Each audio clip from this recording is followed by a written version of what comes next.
Hey y'all, welcome back to my channel. My name is Carrie. This is where I talk about knitting, my tips, my tricks, my opinions, and my preferences.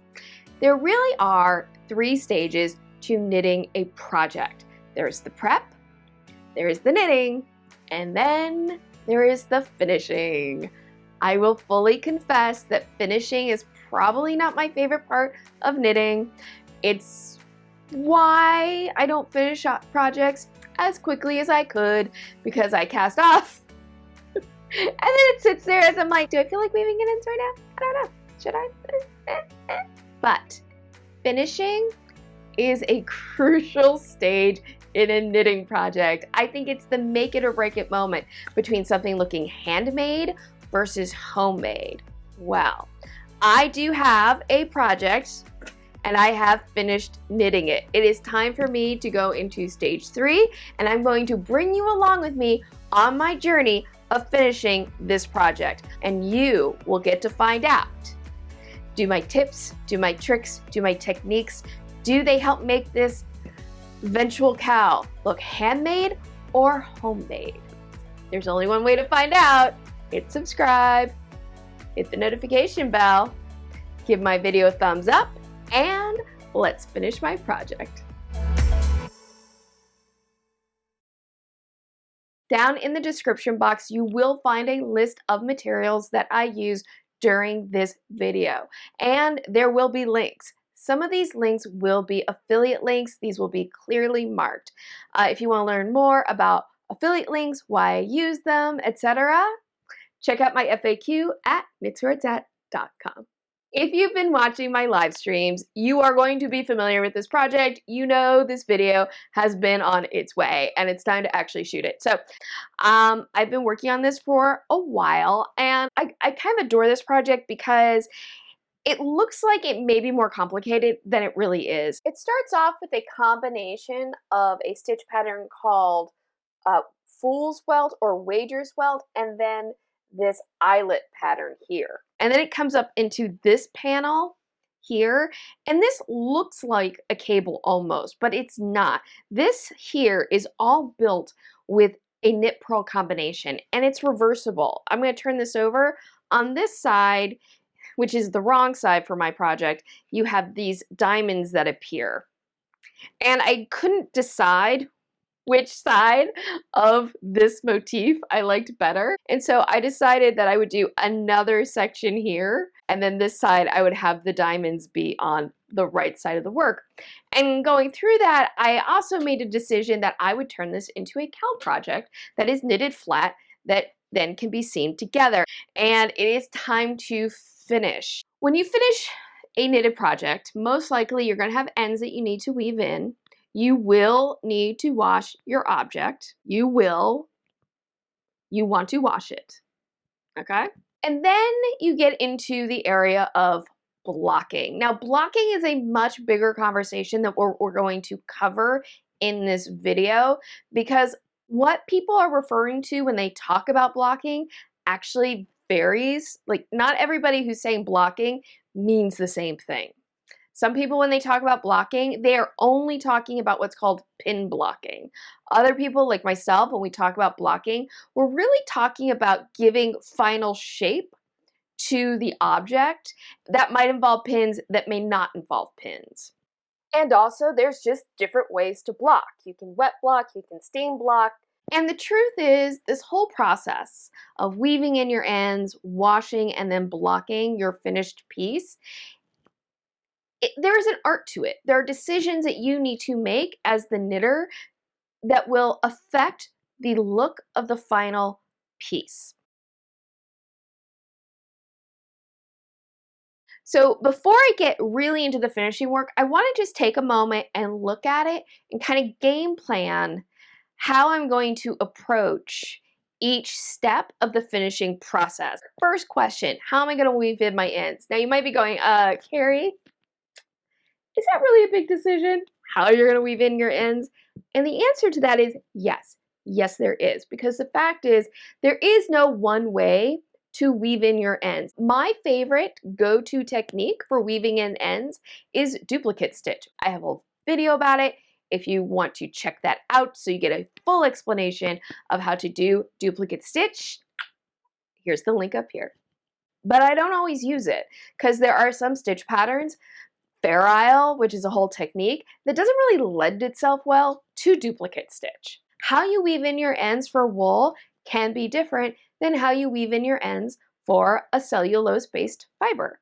So there's a lot of things that can go into this. So for this, these are pretty basic stitch patterns that I'm dealing with. I have this tail here is near some garter stitch down here. This end here, the tail is very close to this eyelet pattern, but unlike the other end right here, this is stockinette, and I think we'll still be fine. I think I have enough here that I can easily do duplicate stitch without having to kind of get into doing it around this eyelet pattern. So I think I can totally stick with duplicate stitch for my cast on and bind off tails. Now here in the middle, I have knit purl combinations.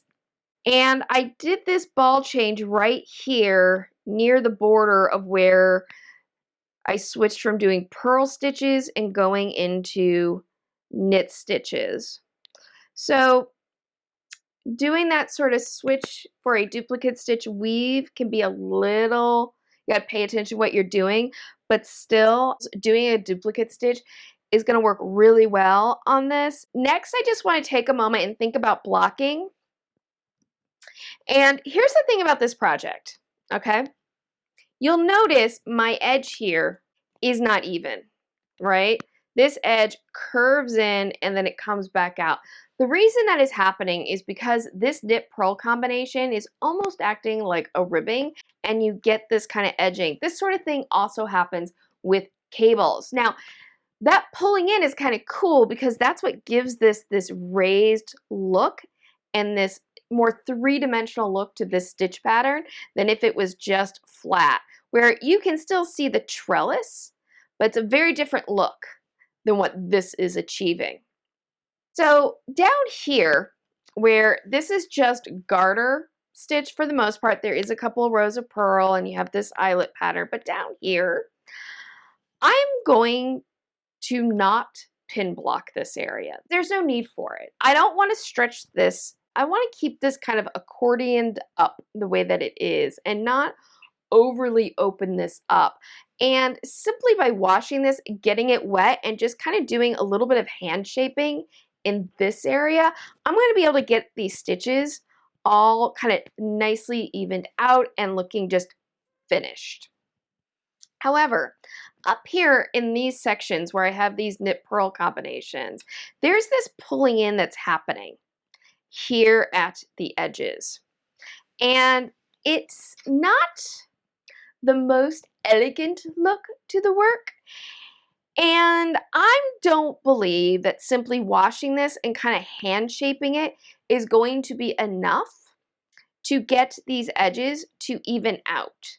So I am going to pin block these sections of the work, just very, very slightly pull this out and put in pins to keep that in place while it dries. And then after it's finished drying, the stitches will be just stretched enough so that it will hold the shape that I pinned it into. But the trick to this is going to be the trick to this pin blocking. I don't want to lose this motif. I want to keep some of this three-dimensional squishy texture. So when I do this, I'm going to just very lightly pin block this out, but then I'm going to work on molding the trellis so that it still looks more raised. And the same thing up here with the diamonds. This is what I was talking about in terms of blocking, washing can be a little bit of an art because you are deciding what those final, like how the stitches are going to look at the end. There is a big debate that goes on in knitting in terms of when exactly to weave in your ends. Some knitters insist you have to weave in your ends before washing and blocking. Other knitters insist, no, no, no, no, no, no. You weave in your ends after washing and blocking. What is the right decision? I don't know if there's an objectively definitive answer to this. All I can say is my answer is to weave in your ends before you wash and block. I want my woven in tail to meld in with the fiber of the project as much as possible. And I want it to, when you wash and block, your work will stretch and its shape will change. And I want my tail to move with the fabric and kind of end up in the same place as the knit stitches do. That's my thinking. The other reason to weave in your tails before you wash and block, and this is particularly true of wool, and this project is made with 100% wool.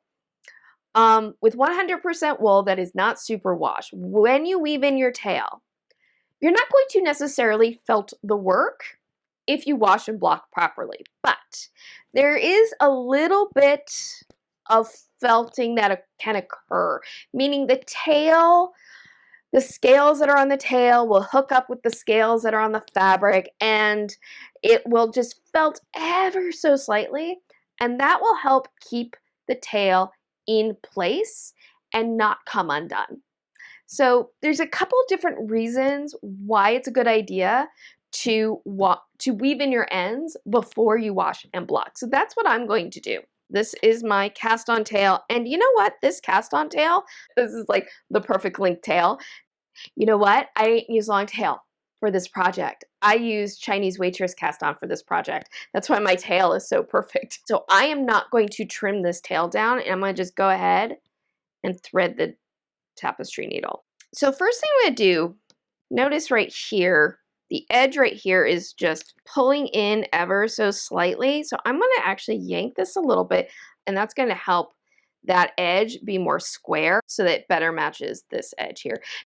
My goal right now is I'm trying to get my tail, I want to get it up into this area so that I can start weaving in my tail along this edge. I'm going to kind of bring this up and have it almost follow along this line, this yarn line.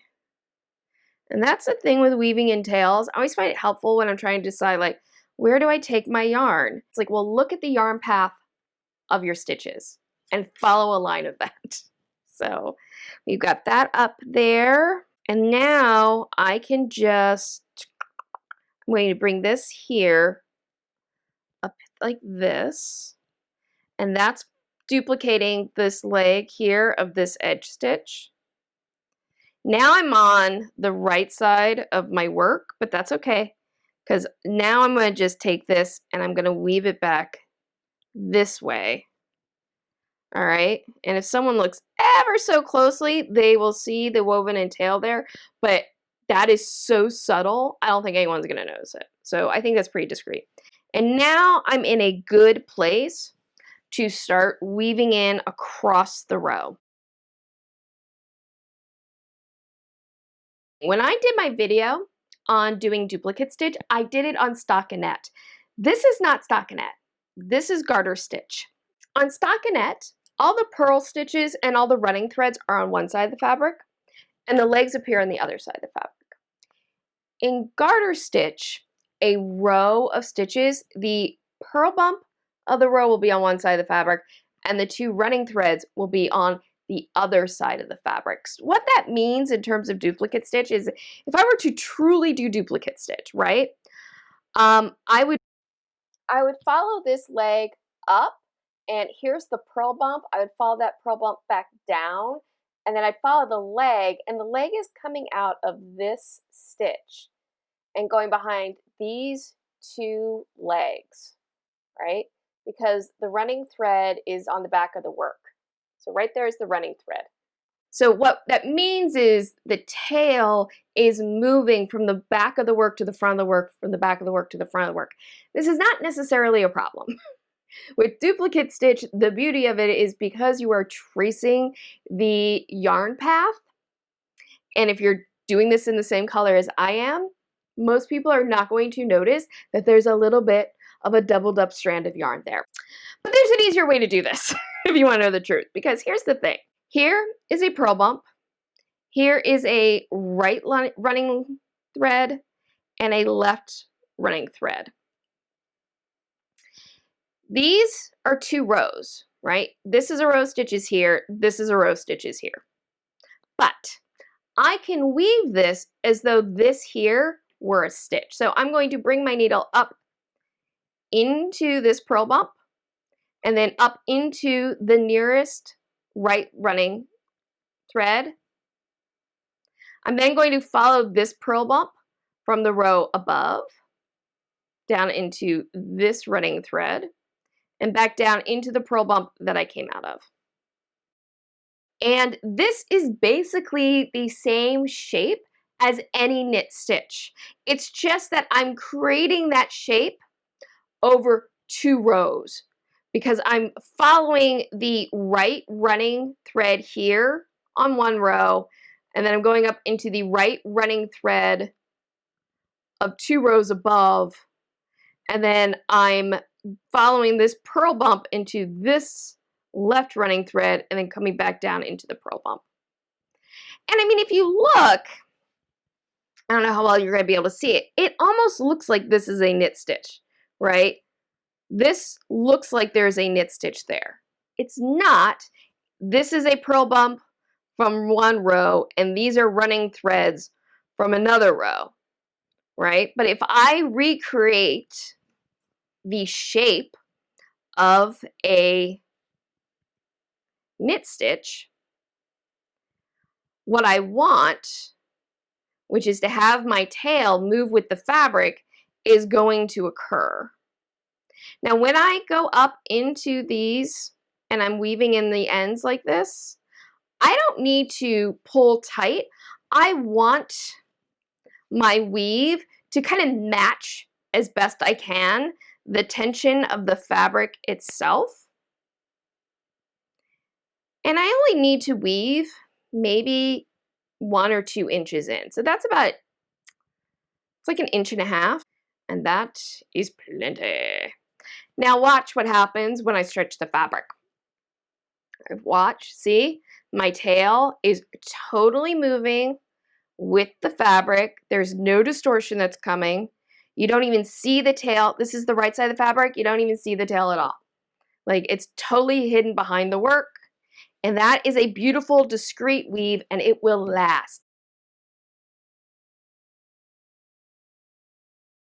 There's one thing that you can do if you're all concerned about a tail distorting your fabric or getting too tight and the fabric becomes too loose, whatever it is. Something you can do is leave your tail long like this and then clip it and trim it after you finish washing and blocking. And having that little bit of extra tail will make sure that if somehow during washing and blocking your tail worked its way out a little bit, you know, you don't have to worry because you got plenty of tail that you can kind of just snug it back in and it'll be fine. But here's something else you could do. This is what I'm going to do. Is I'm going to trim this, but when I trim it, I'm going to leave about 1/8 of an inch to 1/4 of an inch little tiny tail. That's plenty. Now I'm going to take my tapestry needle and I'm going to use this and I'm going to shred the end of that tail like this. And you want to get it nice and shredded. And what this is going to do is when I wash and block it, this little bit of fraying, it will get a little bit, just a squidge felted, and it will help keep that tail from working its way out. This is just a little trick that helps keep your tail secure into the back of the work. Now here, I needed to do a ball change. A lot of people advise that when you do a ball change, that you do the change at the edge of the work. And it makes a lot of sense.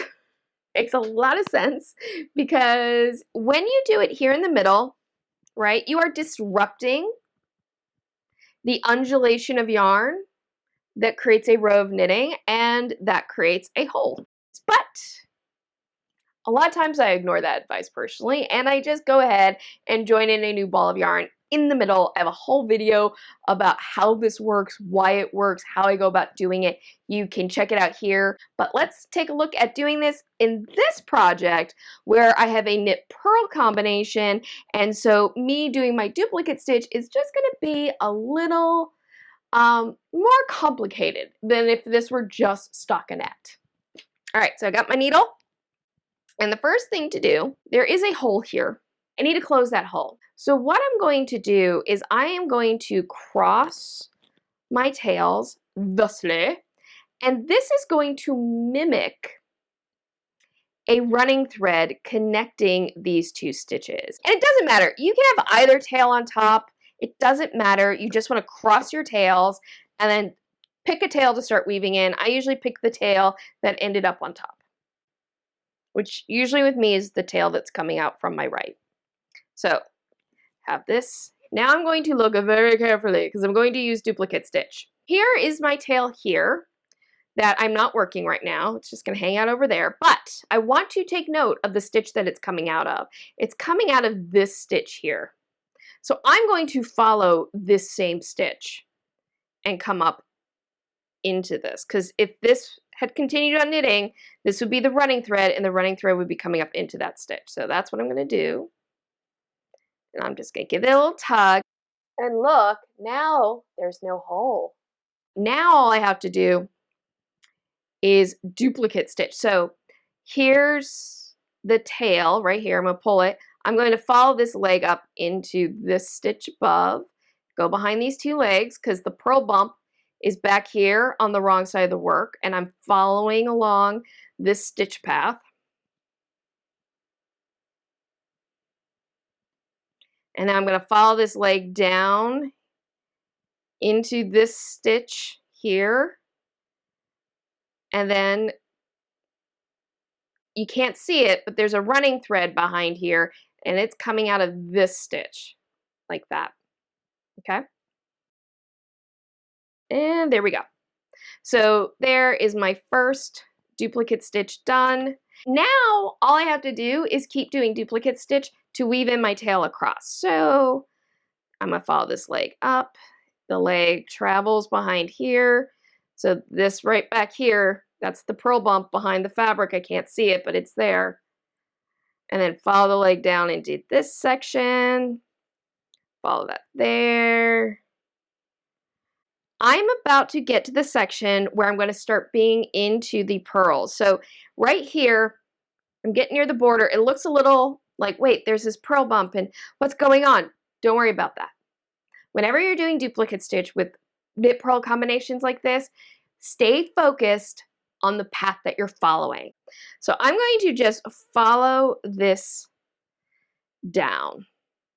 But instead of trying to go through two stitches like I have been with the stockinette, I'm going to just have my needle come out here because I'm getting to the border of where the purl stitches start. And so I just need to follow what I'm doing very carefully. So I just finished that. Now look right here. What I want to look for is I followed my leg down here. If I followed my leg down, that means the next thing I need to follow is a running thread. So what I need to look for is my running thread. And right here, this is the running thread. So I'm going to follow that and it comes up into this purl bump. Right? And now this is easy. Here's my leg. So I can follow that leg across and the purl bump behind. And I'm going to come back down into my purl bump. And now we're going to be able to have a much easier time because we can just follow the purl stitches. So I'm going to come back down. And right here is the running thread. I'm going to come up into this purl bump. And if I pull this down, I can see the leg that I'm following is right here. And it's coming up into the running thread up there. So I'm going to just follow that up. Follow my purl bump over and down. And then I go back down to the purl bump I just entered into. And now I'm following, instead of following the legs of stitches, I'm tracing the running threads and the purl bumps. right here's my purl bump. I'm going to come back down into the purl bump, into this left running thread, come down into this purl bump I just entered into, and I'm about to switch back into knit stitches. Okay, so I have to reorient my eyes to think about what it is I'm tracing my path. I can still see right here is my running thread, so I'm going to follow that running thread, and it comes behind this leg. And now here's my leg, because I'm coming into starting to follow knit stitches. I'm going to come up in, so I'm going to follow this leg, and the leg comes into this right running thread, follow the purl bump down into the left running thread, and this leg now is going to come down and follow and come behind these two legs here because the running thread is behind the fabric.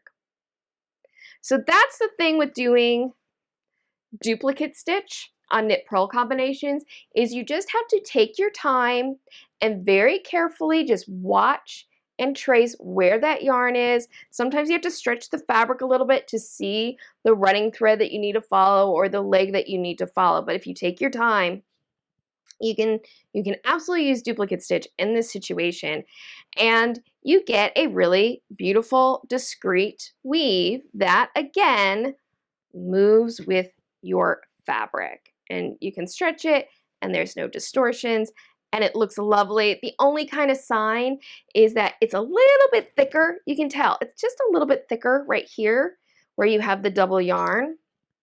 And if I look on this side, you know, it's very discreet on this side. So now to finish this join, I now need to weave in this tail. I'm going to look here. There we go. And let's see. Right here, I see what looks like a running thread. This is the tail right here, right there. That's the tail that I just wove in, but it's now creating this running thread. I'm going to follow that up into here, and I can now, I'm on a knit here. Here's the leg that I need to follow. So I'm going to follow this leg, and it's coming behind this stitch above. So I'm going to just follow that across. Here's the leg, the right leg of that stitch I'm following. It's coming into this purl bump, so I'm going to follow that down. And I'll just continue along weaving this tail, just like I did the previous one. There. Again, stretch the fabric. Can't even see it. Notice, no hole. There's no hole where that join was. Now this tail up here, pretty much going to do it the same way as I did down here. So I'm going to do that off camera. And next time we get together, it will be time to wash and block my knitting. And I think this is the area that's going to get real exciting. Editing Carrie here. So when I first planned this video, I planned to do this section, the weaving in the ends and the washing and blocking, all in one video, and then have a part 2 for sewing the piece together. But life happens, plans change, and so this is actually going to be the end of part 1. And so thank you for being here. I hope you enjoyed this video. You got some useful information as always. If so, please make sure you give this a thumbs up. Share it with your knitting friends. If you have any comments or tips of your own, please make sure you share those in the comments down below. And you can also find me on social media. All my social media is down in the description box. Thank you so much. Oh, and don't forget to subscribe and hit the notification bell. Thank you so much for joining me today. I hope you have a wonderful day, evening, weekend, weeknight, whenever you may be watching this. And as always, happy health and happy knitting. Bye.